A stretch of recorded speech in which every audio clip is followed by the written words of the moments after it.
ഇനി നിങ്ങൾ ട്രെയിനിൽ യാത്ര ചെയ്യുന്ന സമയത്ത് ഒരു കാരണവശാലും വിലപിടിപ്പുള്ള സ്വർണ്ണാഭരണങ്ങൾ ധരിച്ചുകൊണ്ട് യാത്ര ചെയ്യരുത്. കാരണം ഈ പോലീസിന്റെ ഒരു ഇൻഫർമേഷൻ വീഡിയോ ഞാൻ സോഷ്യൽ മീഡിയയിൽ കാണാനിടയായി. പക്ഷേ മൊബൈൽ പോയാൽ കൂടെ നിങ്ങൾക്ക് കിട്ടും. ബാക്കി സ്വർണ്ണമാല പോയാൽ നിങ്ങൾക്ക് കിട്ടാൻ വളരെയേറെ ബുദ്ധിമുട്ടാണ്. ഒരു കാരണവശാലും കിട്ടില്ല. എന്തിനാ നിങ്ങൾ വീട്ടിൽ നിന്നോ അല്ലെ വേറെ എവിടുന്നോ ഷോ കാണിച്ചോ, റെയിൽവേ സ്റ്റേഷന് വേണ്ട. അത് നിങ്ങൾ മാല പൊട്ടിക്കുന്ന മാത്രമല്ല, നിങ്ങൾക്ക് ശാരീരികമായിട്ടുള്ള ഈ ബുദ്ധിമുട്ട് കൂടെ ഉണ്ടാക്കാം. അതിനകത്ത് പറയുന്ന ഒരു കാര്യം, സ്വർണ്ണാഭരണങ്ങളുടെ വില, അതായത് ഇപ്പോൾ ഒരു പവന്റെ വില എന്ന് പറയുന്നത് 95,000 രൂപയോളം ആയി. അത് ഏകദേശം 1,00,000-ഓളം രൂപയാവാൻ സാധ്യത ഉണ്ടെന്നാണ് പറയുന്നത്. അപ്പോൾ ട്രെയിനിൽ യാത്ര ചെയ്യുന്ന സമയത്ത് കള്ളന്മാരുടെ ശല്യം ഇപ്പോൾ വളരെ കൂടുതലാണ്. ഈ കള്ളന്മാരെല്ലാവരും ലക്ഷ്യം വെക്കുന്ന ഒരേ ഒരു മുതലെന്ന് പറയുന്നത് സ്വർണ്ണാഭരണമാണ്. അത് തന്നെ ആ വീഡിയോയിൽ പറയുന്നുണ്ട്. സ്വർണ്ണാഭരണങ്ങളിൽ തന്നെ അധികം അവർ ലക്ഷ്യം വെക്കുന്നത് പാദസരങ്ങളാണ്.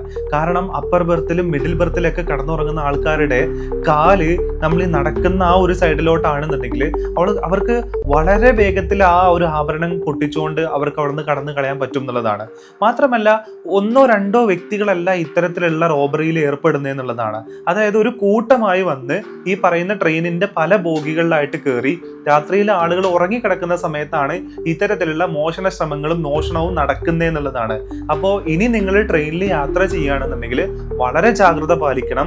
അതേപോലെ തന്നെ ഒരു കാര്യം കൂടെ ആ വീഡിയോയിൽ പറയുന്നതായിട്ട് ഞാൻ കേട്ടത്, നിങ്ങൾ മുക്ക് പണ്ടങ്ങൾ അല്ലെങ്കിൽ സ്വർണം പൂശിയ പണ്ടങ്ങൾ പോലും നിങ്ങൾ ഉപയോഗിക്കരുത് എന്നുള്ളതാണ്. കാരണം അത്തരം തിളങ്ങുന്ന, അത്തരം സ്വർണ്ണമാണെന്ന് തോന്നിക്കുന്ന എലമെന്റുകൾ പോലും ഈ കള്ളന്മാരെ ആകർഷിക്കാനുള്ള സാധ്യതയുണ്ട് എന്നുള്ളതാണ്. അത് ചിലപ്പോൾ നിങ്ങളുടെ ജീവൻ തന്നെ അപകടത്തിലേക്കാവുന്ന ഒരു സ്ഥിതിയിലേക്ക് മാറാനും സാധ്യതയുണ്ട് എന്നുള്ളതാണ്.